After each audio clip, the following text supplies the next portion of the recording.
दोस्तों, जंग में यमन के खिलाफ अमेरिका को तगड़ा झटका लगा है, जहां यमन ने हमले से पहले साफ तौर पर यह कह दिया था कि हमें किसी भी देश के पास जाने की जरूरत नहीं है।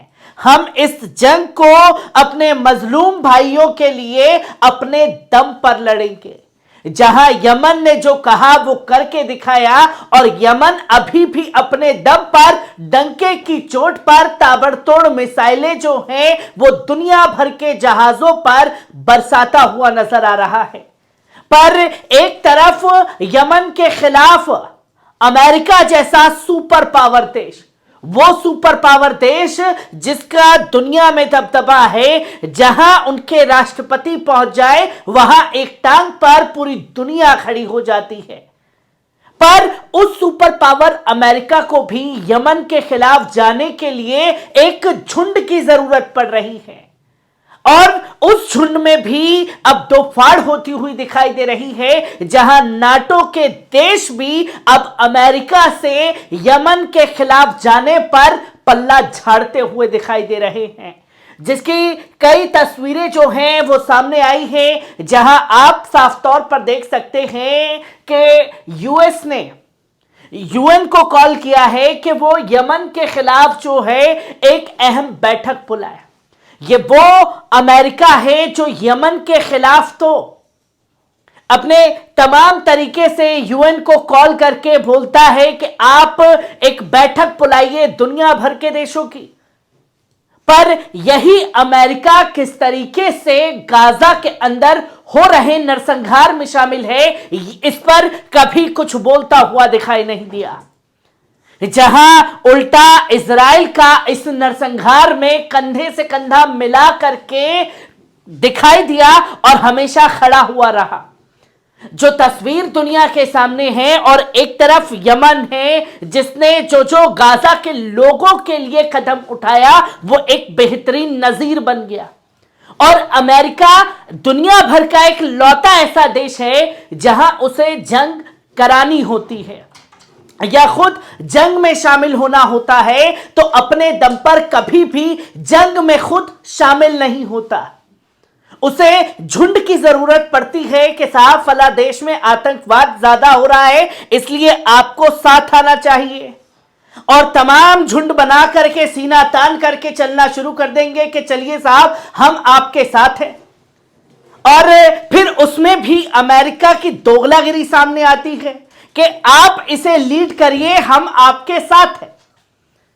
और जहां ये झुंड में भी कामयाब नहीं हो पाता वहां इजराइल और यूक्रेन जैसे देशों को बताता है कि बेटा तू शेर है, तू सब कुछ कर सकता है, तुझे पाल पोस करके मैंने बड़ा किया है और तू मेरी वो नाजायज औलाद है जो पूरी तरीके से नरसंहार कर सकती है।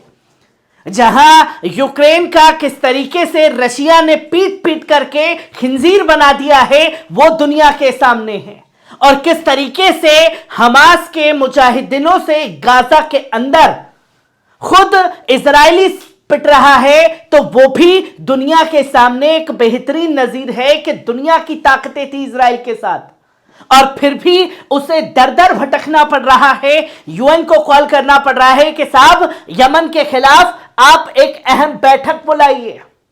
तो वहीं ये तस्वीर को आप साफ तौर पर देख सकते हैं जहां सीएनबीसी टीवी 18 की ये खबर सामने है, जहां ये बताया कि US allies back away from Red Sea task force, जहां उन्होंने बताया कि अब वो पीछे हटने लगे हैं अपने ही फैसले से यमन के खिलाफ जाने के लिए।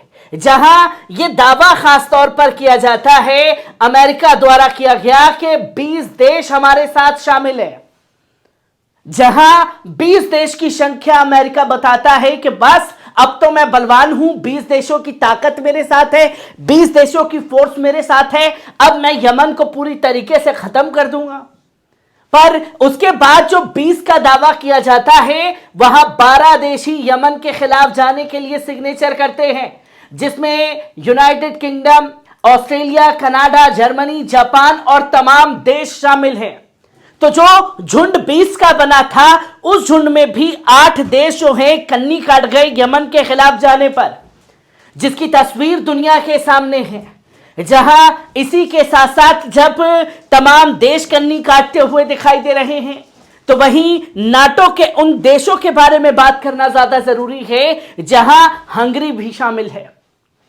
और जब पूरा का पूरा सपोर्ट जो है अमेरिका का इजराइल की तरफ है, क्योंकि जंग एक तरफ नहीं चल रही, रशिया यूक्रेन में बीते 3 साल से जंग जो है वो पहुंच गई है, और यूक्रेन से कैसे पल्ला झाड़ा है अमेरिका ने, तो वही उसका खामियाजा हंगरी ने भी किया है।